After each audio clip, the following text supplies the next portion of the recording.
just looking at the time division control, it is a bit dicky and it does feel like a switch problem here. You start off on 0.2 seconds and it sweeps slowly like you'd expect. You go to 0.1, goes a bit faster, 50 goes a bit faster, 20 goes a bit faster. Let's just 10 goes a bit faster. You see, it's calling me a liar now, but let's just see if I go back to 20. You see it slowed down again there. So there is something obviously a bit dicky about this control. Okay, it's doing it again. Yeah, something not quite right with that control.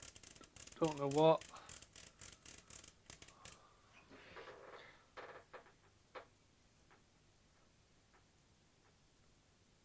You can get it to work properly.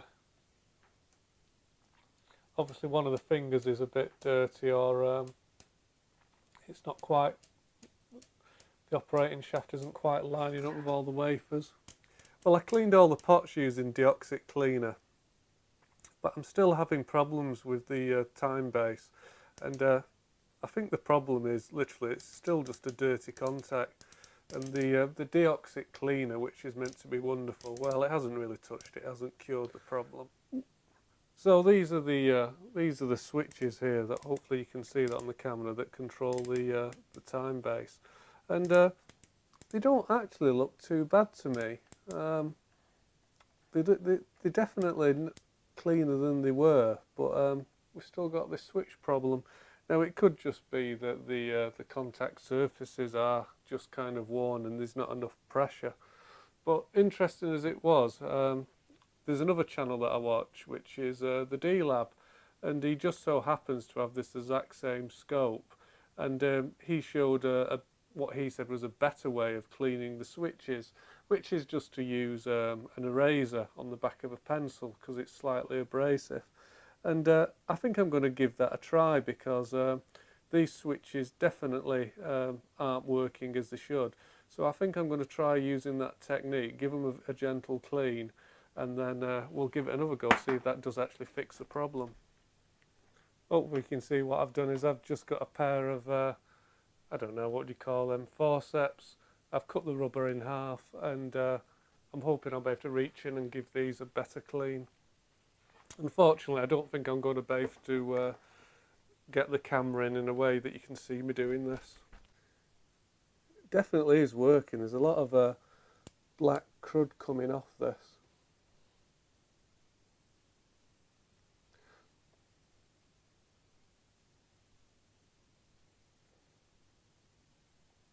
Having said that, I'm not really having to scrub this at all. It's coming off very easily. So I do wonder if this will actually make a lot of difference, because I would have thought that the contact pressure from the actual switch contacts would be enough to cut through this dirt. But I don't know, maybe not. Okay, I'm going to stop filming now, and I'm going to bring you back afterwards, and we'll see if that makes any difference. I don't know if you're going to be able to see this on the camera, but while I was cleaning one of the contacts, I just happened to look inside this switch, and I think I've probably spotted what the culprit was. It isn't actually that the contacts are dirty. I can see that there is a contact here which is actually completely mangled up. It looks like it's kind of like a sandwich of metal, which grips the contacts on either side. And I can actually see it's hanging off. In fact, it's just fallen off. So I suspect that's why this switch is having problems. It's actually nothing to do with the fact that the switch was dirty. So I don't know whether that's going to be repairable or not. I suspect it possibly could be if we can get the old contact to solder onto here, and I think that's probably about the only thing we can do. So we'll have a go at that. No, I don't know why this contact did fall off, but it looks as though there's like a brass rivet that holds these on, and I can see the head of the brass rivet. Sorry, I can see part of the brass rivet still on the switch mechanism there. But if we just have a look at the switch itself, I don't know if you'll be able to make this out because it is actually pretty tiny, this thing, but the actual head of the rivet is actually, I can actually still see it inside this switch contact. Yeah, I don't know what you can see and what you can't. So it looks as though the rivet has actually failed and the contact has just fallen off, so maybe it was defective from the start. But I think we need to have a go at repairing this, because if I can't repair this, effectively this scope is dead, because you know, we're not going to be able to buy a replacement wafer for this. I mean, I could actually buy another oscilloscope and scrap it for the parts, but I think given that I only paid £5 for this oscilloscope in the first place, it just doesn't matter, does it? You know, it's just going in the scrap bin otherwise, which is a shame, but it's just not. It's not going to be worth the cost of the repair. I think, however, in order to get access to that switch contact, we're going to have to take the board out, because it's going to be a difficult enough repair as it is, but trying to work actually inside the oscilloscope, because there's a cover here, and that's just going to get in my way. So what we're going to have to do is we'll have to take this board out, which should be interesting. So that's the next job. Well, I've been rummaging through the Allen key collection and I can't find anything that's particularly close, so I went out in the garage and I've got one go, which is this one. Will it fit? No. So this Allen key is 1.5mm, and I'm guessing I actually need a 1mm. Pretty sure I haven't got anything that's going to be 1mm. So I think we're stuck. Well, I've just had a last final route round in the garage and I found these little babies. So yeah, hopefully this will save the day. Back of the net.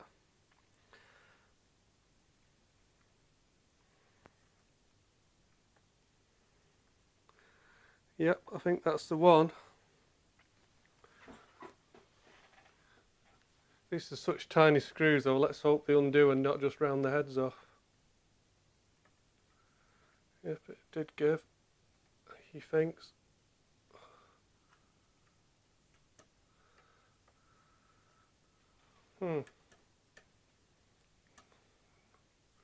Saying that, did it? It's pretty mangled up, this. Oh, it's turning. Hey, got one. Kind of wondering if I should actually try a little bit of a WD-40 in there, even though it's generally rubbish and does nothing. It's worth it. Probably can't do any harm, can it? Let's see if we can do it without covering everything in WD-40. That'll be the tester. Can we just get a few dribbles in there?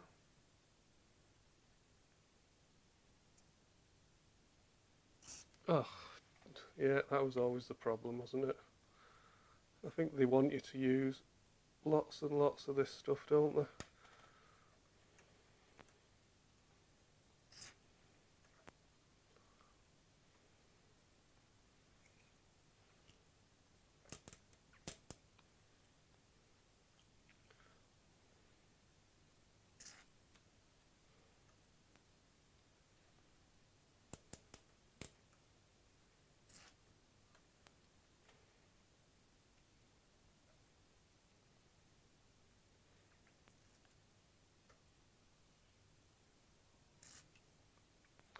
Right, everything's drenched in the stuff.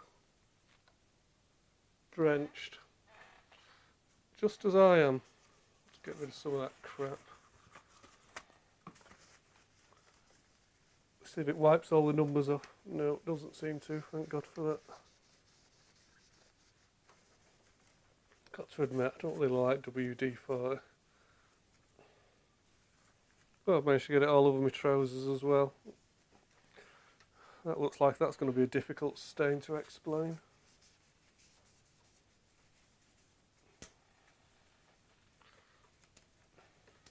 Oh, that's a bigger Allen key.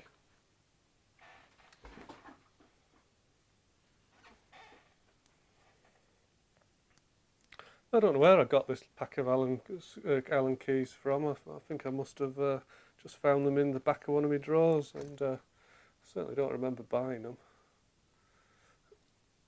Good job I had them though, isn't it? I would have been totally stuffed. There's actually some like green brass corrosion on here, so yeah, switch probably wants re-lubricating when it goes back together. Maybe the burrs removing from the shaft.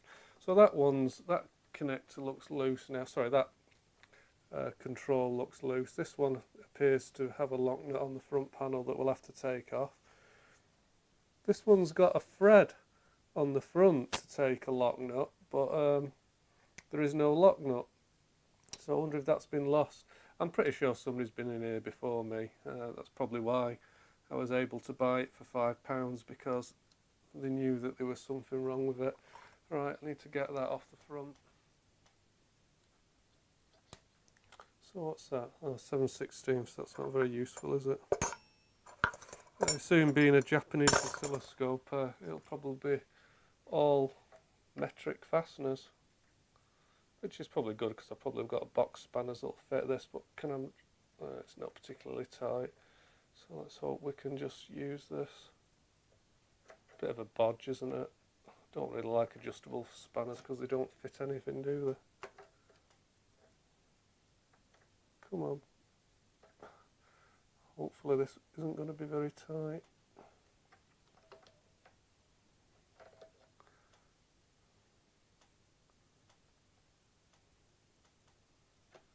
That's it. That's moving now. Right, let's put these knobs somewhere safe before we lose them. I'll go and wash this WD-40 off my hand, and then we'll try and pull this board out.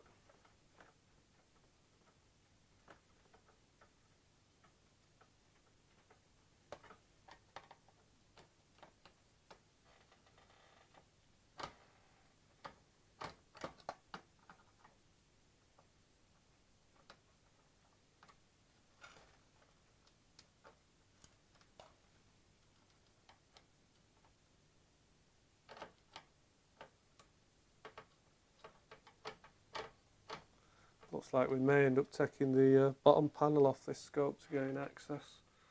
Does that slide out? I think it does if we take that screw off there.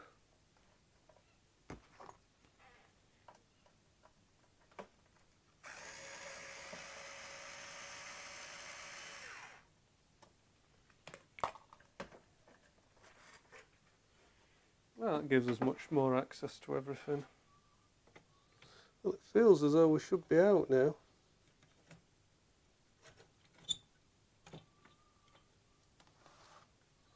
Oh, we've got a screw there, of course, haven't we?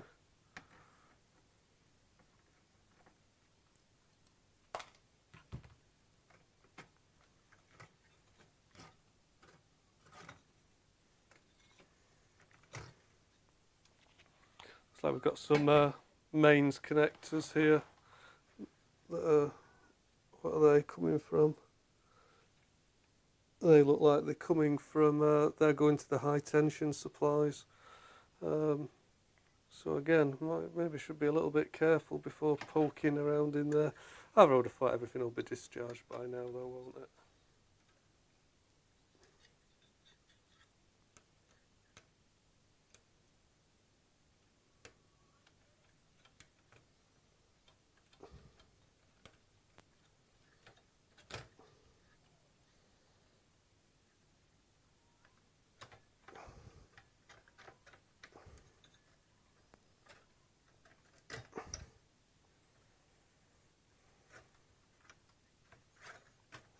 Okay, is it going to come out? That's the question.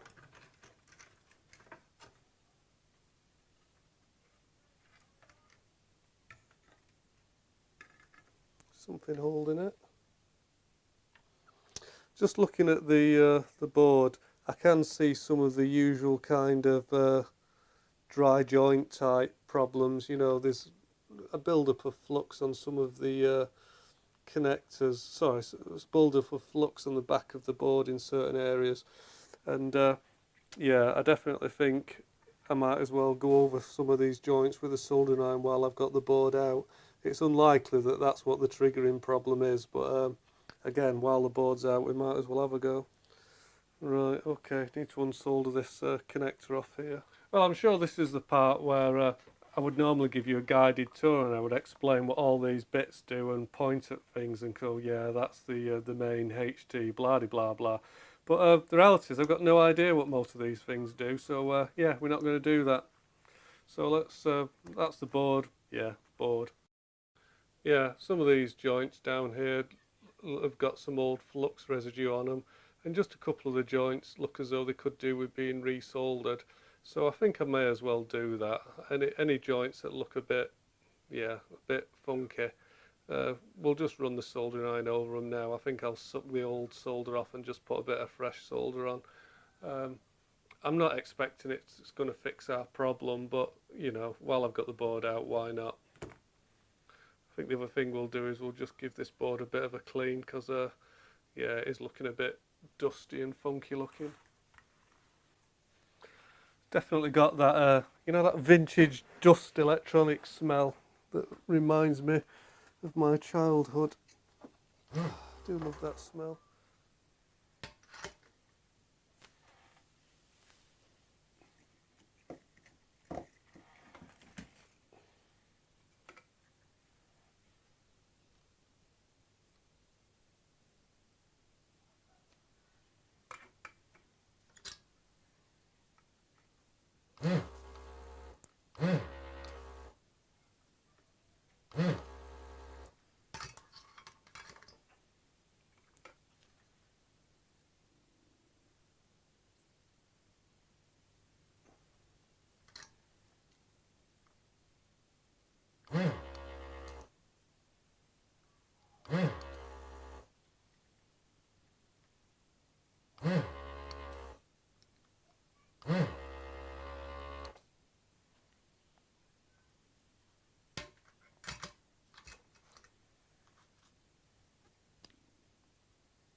Okay, there's just I was going to say I thought there was something here, but looking at it, I think it's just the solder mask.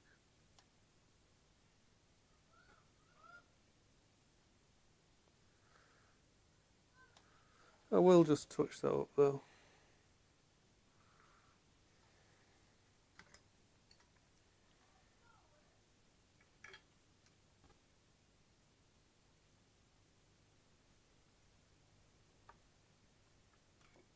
I don't know if you can see where my thumb is poking there. I did scratch a little mark into the board, like a little positive, a little cross positive symbol, and that's where that the fingers of those wipers that wipe on the switch, that's the contact that has just fallen off. So it has actually got a contact fixed on the other side there, and oh sorry, I'll bring you into the camera. Can you see? Hopefully you can see there's little rivets that hold them on. Well, you can see there's a rivet head on that side, but on this side of the board, the head of the rivet has just fallen off, and that seems to be, the head of that rivet is actually still inside the switch contacts, those fingers. The only way I can think to repair this is to try and probably put a piece of thin wire from one side to the other, and then try and solder it back together. I don't know if these switch contacts will take solder, maybe they won't, and that's why they were riveted on. But I can't really think of any other way to try to repair it than that. I haven't got any little rivets or screws that would go in there. So yeah, I think that's what we'll have to do. We'll have to take a piece of thin copper, single core copper, stick it through and effectively make a new rivet to hold it on. and then maybe when it's done we'll have a go at putting some super glue on the fingers just to give it another bit more mechanical strength. Well, I've got no idea if this repair is going to work, but let me point out what I'm planning on doing. So this little round thing here, I don't know if you can see it, this little metal polo mint, this must be the head of the rivet, which has just fallen off, and I suspect what happened is probably when this contact was being crimped. It's so delicate and tiny, I wouldn't be surprised if the actual failure occurred at that time, but it's just managed to hang in there for many years. And what I thought I could do, and that's gone. These are our finger contacts that have fallen off that were actually riveted in place. The only thing I can think to do is I've got one of these PCB pins, you know, the type of thing that you install through Veraboard when you want to solder a wire on. And what I can actually do is I can take this pin, and I don't know if it'll stay in focus, I can poke that through, and with a little bit of fettling, okay, it's gone in there.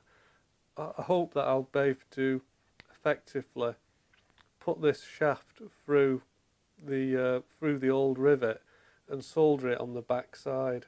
That's what I'm going to attempt to do. That's the plan. But whether it'll work or not, well, your guess is as good as mine.